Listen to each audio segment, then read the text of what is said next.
Welcome, everyone. And I am streaming from Sochi, Russia. Beautiful Sochi, Russia. And I'll post some pictures and some photos of what I've been doing. But it's lovely here, I must say. And way different weather. And I'm an American, so I'm going to speak in Fahrenheit. So excuse me, all you Europeans and Russians. I apologize. I just haven't gotten Celsius yet. You know, they gave up on the Americans with the whole metric. But it's about 65 degrees, sometimes 55, right around there. It's amazing. Living the life of Riley. I just love it. They're gonna have to drag me on the plane back to Moscow. I love Moscow too. It's krasiva, it's beautiful, but I kind of was like ready for winter to be over. And here people are at the beach and they're swimming and you can be outside in your shorts and it's nice. Well, it's 55, but to me, you know, whatever. And so on that note, happy things being in Sochi and doing work from here. But also I have a new Twitter account and I really want you to follow. It's a little project that I'm doing. And it's going to really focus on some American politics and the election and, you know, just the weaponization of the DOJ and the FBI and those kinds of issues. And we'll even touch on immigrations and some other cultural issues, but mainly the focus is going to be just, you know, the way they're just going after, you know, Donald Trump with 91 felonies, the way they're keeping Robert F. Kennedy off the ticket, even, you know, even if they're people you won't vote for, we're seeing our elections. It's just becoming out in the open that we have no real election integrity or democracy left. And it's a duopoly anyway, right? It's all the war party and the intelligence agencies. So there you have it. So the name of the profile is at Tara in Exile, at Tara in Exile, real simple. And follow me there. And Reef will have it below my name once in a while during the thing, or you can find it in the comments as well. And I have a really special guest because speaking of corruption and Biden corruption and all of that, no one has been targeted more than Simona and her husband, George. And she is a fantastic journalist, actress. She's, you know, I love her writing, but I also love her journalism. And she's exposing some of the Biden corruption and has been for years and doing, and also has been a target as well as her husband by the DOJ and FBI, just like I am. But she's really fighting and she's an inspiration for us all. So I'm really happy to welcome to the program, Simona Mangiante Papadopoulos. Hi, Tara. Thank you so much for having me, and thanks for the kind words. I want to let you know that you are my inspiration, and the inspiration of many people like us that are afraid sometimes to speak out, and they see a lot of strength in you. And thanks for sharing your journey. Oh, bravo. Ciao, Bella. I love being able to speak Italian with you, too. It's nice. Yeah. And you speak Russian. Is that true, or just a few words? Actually, I don't. I want to learn it, but I was in Minsk, so I started to pick up some words. Spasiba, dobre utro. Dobre utro, good morning. Dobre din. Yeah. Right now it's dobre veche. Yeah, I'm learning too. It's a very difficult language. I'm sort of immersed in it because here in Sochi, less people speak it. So I either speak it or I just don't get what I need done. So it's so complicated, but beautiful. I like the way it sounds. Actually, I really enjoyed it. Yeah. So Simona, you have quite a background. First, if you could just tell our family, our audience about you and who you are, and then we'll launch into what happened. So thanks for this question. So I'm an Italian. I was born and raised in Italy. My background is in law. I studied law, international studies. I started in Naples. Then I do my internship in Spain, Belgium, France. And I applied as an intern to a law firm in the United States back in 2007.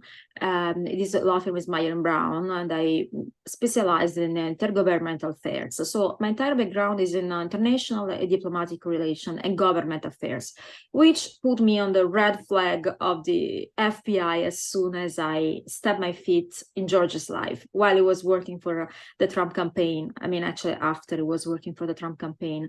So I worked for the European Parliament. This is my most significant past work experience for 7 years. I was advising the President of the European Parliament, and I had the chance to build up, let's say, my political background through legal advice. So I was working on model of laws, I work on legislation on child abduction, and this was my background before actually turning myself into different fields. Once I came to United States, but even before, I always cultivated my passion for arts, fashion design and acting. So I always believe that there is not a better actor than a lawyer or somebody who study in these fields in politics, because it's you always put an act on to carry on your duties. So I think it's an experience you can relate to as well for your, so. Yes, I have an acting background as well. And did you, as far as now what you're doing, could you tell the audience, let's talk a little bit about The Intelligencer, which George Eliason is also on, and we both are on the board. We're editors on the editorial board. Could you talk a little bit about that, and then we'll launch into the corruption stuff? Well, this is actually the natural evolution of this legal career has been jumping in journalism. As soon as I could test myself the level of corruption, I experienced the one that I believe to be the biggest democracy of the world, the United States, and happened to be, in my eyes, the biggest dictatorship behind the pretext to be a democracy. I lived it on my skin, my personal journey, my husband's personal journey, the weaponized DOJ that target every single voice that speaks loud against the established power supported by the deep state. And this even following the story of people like you that have been victim of a horrible situation, but for simply standing up to them, have been targeted themselves. So we built up this circle of people really fighting for exposing the truth, exposing corruption, and fighting against the system. So I was really honored to join Intelligencer with George Eliason, which is an incredible journalist. I have the utmost respect for his work, and actually he taught me a lot. So how to start to investigate facts and then bring them to light. It's a process that needs corroboration and needs actually evidence. So it's not simply writing articles as many journalists do over there. It's always being able to back up your articles with a piece of evidence. Recently, I've been honored to be chosen as a lead interviewer of this incredible documentary, first in Ukraine in 2021, about the modern history of Ukraine, where I could learn about the history of corruption after the collapse of the Soviet Union, how the Raise of the People movement led to the rise of actually Nazi party that mostly in the zone of Donbass and Crimea happened what happened, and despite the Minsk agreements, everything has been neglected, and the situation escalated to situation that we know, but I don't enter in the merit of this, is another chapter. What I've been working on most recently is an interview with my team where we had a chance to talk to one of the key witnesses of the entire Biden corruption in Ukraine. His name is Andrei Derkach. He has been actually notorious to the American public when in 2020 leaked the infamous Derkach tape, which are these audio recordings of the conversation that Joe Biden had with the former president of Ukraine, Poroshenko, back on time when he was bribing actually Poroshenko to fire the general prosecutor looking into Burisma, the gas and oil company where Hunter Biden was working for over $80,000 a month. So we have this figure, Joe Biden, extremely corrupted figure that used this political leverage already in 2014 to enrich his family and later on to cover up for his family crimes. Of course, this was breaking news at some point in 2020. This story has been buried. Correct my accent, sometimes it's getting thick. Okay.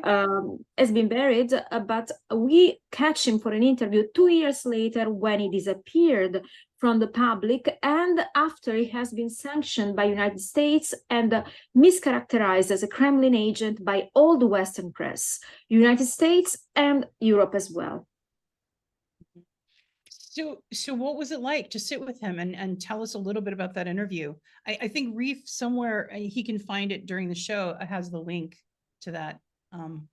But tell us a little bit about your impressions and what that was like. Well, he came across definitely as somebody extremely credible. As soon as I sat at the table, he came with a pile of documents simply to back up every statement with an evidence. And this was actually the most transparent approach I ever had during an interview. He didn't seem to fear the backlash of the United States. It was actually really much resilient and committed into keep exposing the truth. And the truth is his commitment to expose corruption ever since he represented the Ukrainian government for 7 mandates. This person that has been portrayed widely as a Kremlin agent actually is an eminent political figure in Ukraine who has been working constantly in exposing corruption, and his focus as it didn't miss to explain, was principally in Ukraine. So while he was investigating corruption in Ukraine, along with other prosecutors like Kulik, which is a name that he brought up during the interview multiple times, but people are less familiar with, is another prosecutor who actually did an incredible job, and he also outed the importance. He recovered over $1 million of money, embezzled money. So he could basically point out to the facts that while working on his country without any focus on the United States, one name emerged multiple times, and this name is the name of Joe and Hunter Biden. So these people are linked to the investigation. He thought to share this information with Rudy Giuliani at the time. And as a result, Rudy Giuliani, for doing nothing but his job, which means investigating facts of corruption of the Bidens, at the time we're talking about a Biden that was running for president, and that despite all the damaging evidence that emerged both from the Ukrainian side and from his son's laptop, the laptop from hell, we still have him sitting at the White House, not held accountable for not his wrongdoing, despite the ton of evidence we still have access to, and they're being dismissed as Russian propaganda. So it was really interesting to, actually, I was really privileged to have the chance to talk to their catch for such a long time, and hear his story and how he started to collaborate with Rudy Giuliani, and who brought him into the investigation of Rudy Giuliani, and how he genuinely thought to actually not help the United States, but help his own country by working against corruption, and sidely, even helping the United States by sharing this information that he acquired during his investigation in Ukraine. So it has been, as I said, overwhelming, because he supported every single allegation with a piece of evidence that after what we had the time to translate, scrutinize, documents that are perfectly authentic despite they've been labeled as phony documents, fake documents, without even looking into them. Of course, it's a dismissal strategy, which is always the same: Russia, Russia, Russia. So of these, to bring the audience timeline to where you are, so you did, you were part of Revealing Ukraine, correct? No, the everlasting present. The everlasting present. Okay, everlasting. Okay, and we'll try to find the link on that so people can find it, because I know that the great director, someone we both admire, Igor Lopotonik, who works also with Oliver Stone on many films, did Ukraine on Fire, and then YouTube eventually, with made that go away or tried to ban it, and then they were able to get it on Rumble, and they were able to get it back up again. But I mean, it was made before the military operation began, but yet when it was getting so much, people were trying to understand the history and trying to understand what led to this moment, and it really laid out the coup and what happened. So the reason I'm bringing this up is, the elites, the predator class, they went after everyone who was involved with trying to bring truth: journalists, filmmakers, people that were working on the campaign, as you mentioned, for Trump himself, with 93 indictments, felony indictments, right? It's very hard to put him in jail. Rudy Giuliani, they've destroyed his reputation. And they've really gone after him, and with all their legal weaponization. So I guess what I wanted you to do is kind of give a timeline of the most egregious crimes that you saw in that interview that were revealed by the Hunter. What are they covering up? What is Hunter and Joe so scared of, is what I'm asking, that they don't want revealed? So could you kind of take our audience through that? Absolutely. And thanks for introducing to our wonderful director, Igor, that, as I said, had the privilege to work. And really, invite people to look all the entire saga of films in Ukraine, because it says a lot of the Hunter. But going back to the most scandalous findings of my interview, first and foremost, it came clear to me that Joe Biden and Hunter Biden are hiding for their multiple violation of the FARA Act, the Foreign Agency Act, that they've been using and weaponized against many actors on the other side, many players on the other side. So we know that. So we have Joe Biden and Hunter Biden using their political leverage to influence the politics in Ukraine to get money from the energy and gas company Burisma, and ultimately covering up for the money laundering scheme in which Burisma was involved. Part of the documents I had access to are all these court orders proving uncontrovertibly that Burisma was a corrupted entity, and Hunter Biden was sitting on their board of administrators while Burisma was involved in money laundering, precisely through two companies called Digitex and Eurologic. So we have acquired court documents which proves these facts of corruption. Then we have the most disturbing outing. So the interest is money again, and it's Joe Biden bribing.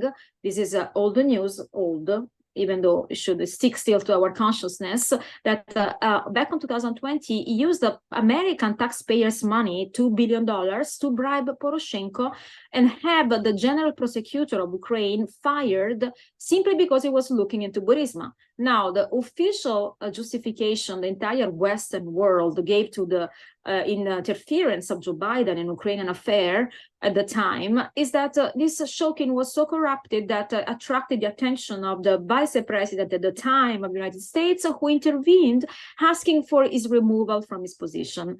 Now we have to go back to this timeline, understand that Shokin was in office only a few months before he was removed. So he didn't have materially the time to become corrupted, even if he wanted to. So we have this other crazy facts that are raised from the interview, but even more disturbing.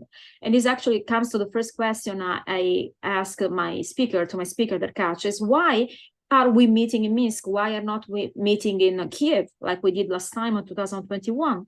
Andy Houghty, that has been a victim of an assassination attempt in Ukraine, that it was most likely mandated by Blinken, when on occasion of his trip to Ukraine at the eve of the start of the military operation, he instructed Zelensky office to resolve the Derkach issue, suggesting method of physical elimination. So we're talking about a government that goes from corruption, which is weaponization of your institution, phony persecutions of political targets, to a criminal organization, a government that targets inconvenient voices for physical elimination. And to me, this was actually the biggest bombshell. Like, your life is literally at risk if you go against Joe Biden. Yes, I can attest to that.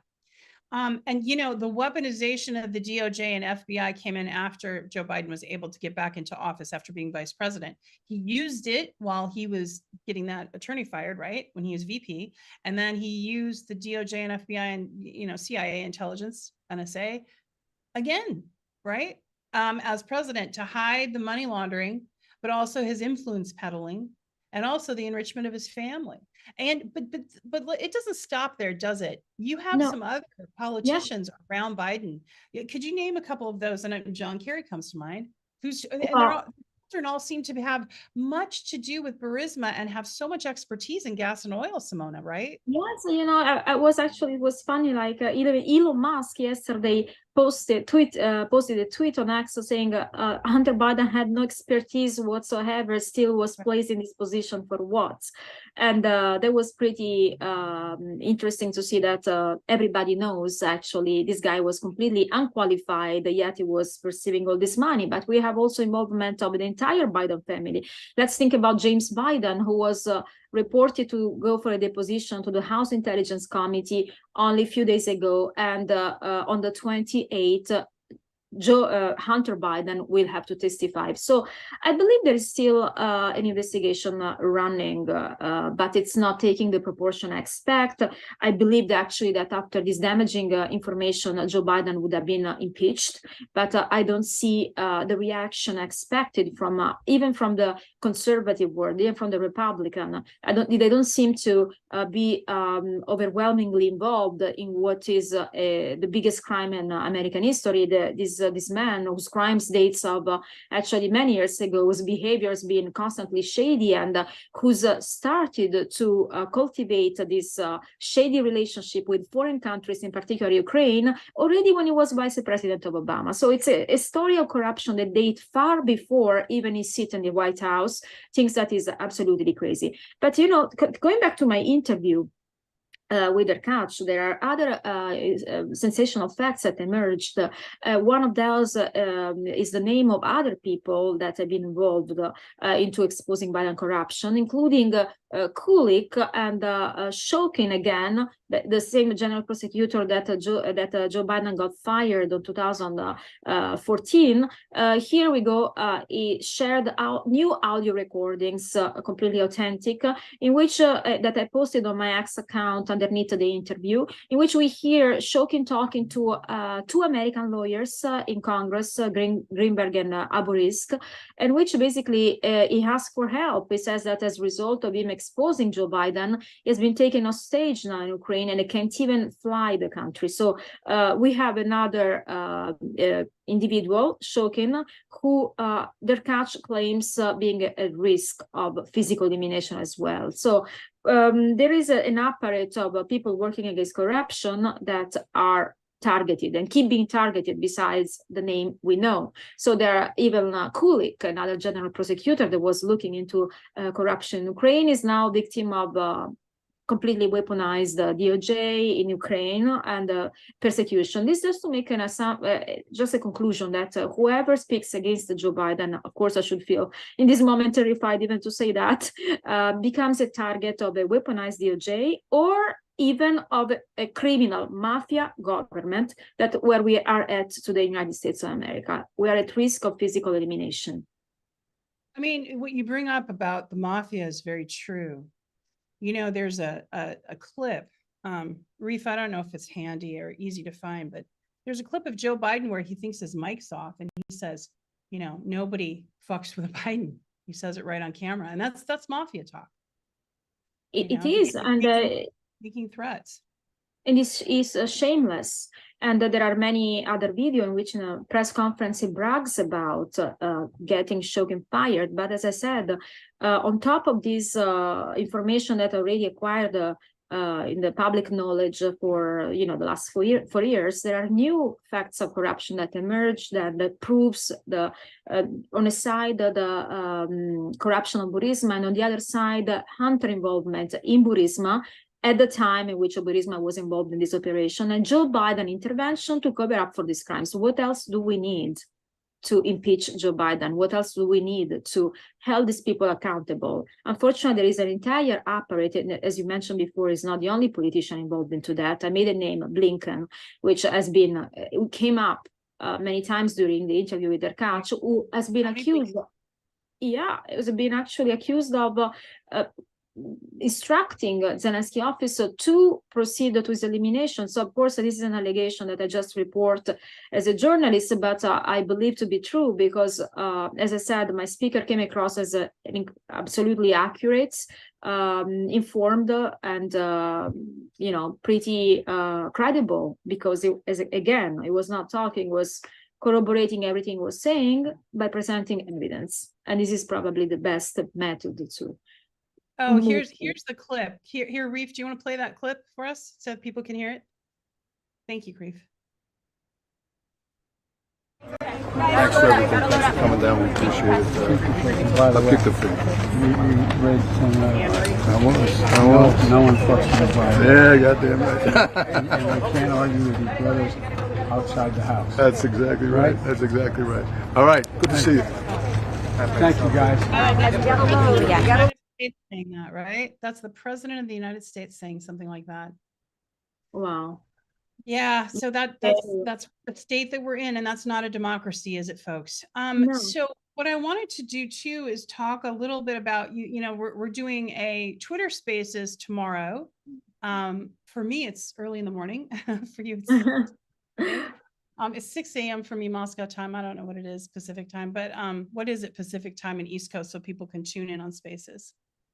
And so in the East Coast, it will be 9 o'clock p.m. and Friday evening, which will be the Saturday morning for you in Moscow. And I want to thank you because it's such an honor for us to have you as a co-host. And actually, everybody's so excited to hear from you. You have the most incredible story. You have the most incredible journey. And, you know, we can only look up to you as an inspiration for everything we've done for all of us that are still, you know, targeted by this crazy DOJ. I appreciated that, but you're going to be talking about the whistleblower that's been arrested, correct? Yes. And yeah, go ahead. I would like actually to mention briefly this story. I believe the timing of this arrest is very telling in many ways. We have this FBI arresting his own informant. We have to remind that Smirnov was an informant of the FBI who back in 2020 reported about a conversation he had with the owner of Burisma, in which he refers to the bribe that Joe Biden was about to receive. So, and then he mentioned a number of other statements he provided to the FBI. Now, Smirnov, we have, I don't know much. I didn't know much about Smirnov until I researched and looked into his indictments a little bit. But what I learned for sure is that this news came in a specific timing in the same week where Obama CIA has been outed for targeting 26 people in the Trump entourage with illegal espionage. So, of course, this should have been the breaking news of the week, but the deflection happened and we paid attention to Smirnov. The timing is also interesting. Hi. Sorry, I just realized. Hello. Yeah, you're here. Sorry. The timing, sorry, I just didn't say anything. The timing is also interesting because it comes a few weeks later, my interview with Andrew Derkach, in which Derkach reveals new evidence of corruption besides the one already outed in 2020. And as I mentioned, a few of them in line are the assassination attempt, new court documents, wire transfers he shared with me, proving these money transfers, the other evidence, documental evidence of the bribe Joe Biden is denying, and also witnesses of the two presidents of the companies. Burisma was money laundering money too, and I mentioned them before, Digidex and Neurologic. So we have, and in a part of these indictments, Smirnov make reference to an investigation to be announced in Ukraine. And this was the investigation actually that Derkach and Kulik had started. And also Zelensky office at the very beginning made a press conference about it. So he was not lying about that for sure. Now, I would like to understand how and which of his material statements became a lie, and so which of this statement of Smirnov about Biden corruption in Ukraine would impact or take away from other overwhelming evidence of Biden's corruption in Ukraine. It looks to me like a desperate attempt to delete this sad chapter of the Biden's history and try to move on, accusing their own informant to lie about those facts. But having reviewed other overwhelming evidence, I can comfortably say I don't feel there is any major impact or these are not going to delete Hunter Biden drive laptop and many other evidence that are still out there. Right. Yeah, I agree. Well, hey, let's let the audience know where they can find you, and I'll let you go because we got to prep for our spaces and where they can find you. And thank you for all this information and for coming on today. Thank you. So you can find me on X, Simona Mangiante, and on Instagram, it's @_Simona_Mangiante. And that's the social media user right now. Thank you so much, Tara. Thank you. And we look forward, everybody looks forward to have you on the space tonight. I remind that's 9 East, Friday night, 7, that's it. No, yes. Perfect. Yes. Or 10. Yeah. Sorry, Thanks it's 10. everyone, 10. and follow the account at Tara in Exile on Twitter, the other account, and we will see you next time. Thank you, everyone. Good night. Thank you so much, Tara. See you tonight. Thank tomorrow. you. Thank you. See you Thank too much, you. Simona. Bye Take good bye. care. Thank you so much. Bye.